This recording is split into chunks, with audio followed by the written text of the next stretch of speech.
Welcome to new TV Telugu.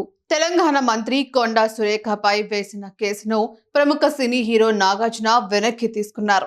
తాజాగా అర్ధరాత్రి 12 గంటలు దాటిన తర్వాత కొండా సురేఖ తన అధికారిక ట్విట్టర్ ఖాతాలో క్షమాపణ లేఖను పోస్ట్ చేసిన విషయం తెలిసిందే. కనుక తమ కుటుంబంపై సురేఖ అనుచిత వ్యాఖ్యలు చేశారంటూ పెట్టిన పరువు నష్టం దావా కేసును ఉపసంహరించుకున్నట్లు నాగార్జున వెల్లడించారు. కొండా సురేఖ, నాగ చైతన్య, సమంత విడాకులను ప్రస్తావించారు.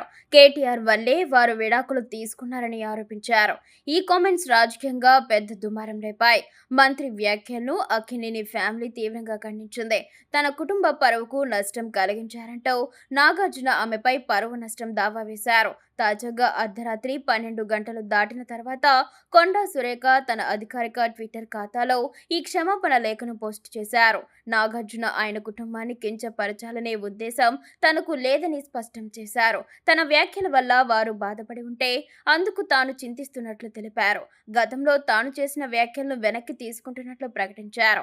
ఈ క్షమాపణను నాగార్జున కుటుంబం ఎలా స్వీకరిస్తుంది, పరువు నష్టం దావాపై తదుపరి పరిణామాలు ఎలా ఉంటాయనేది ఆలోచించేలోపే నాగార్జున తన కేసును వెనక్కి తీసుకోవడం గమనార్హం. దీంతో ఇద్దరి మధ్య నెలకొన్న వివాదానికి శుభం కార్డు పడింది.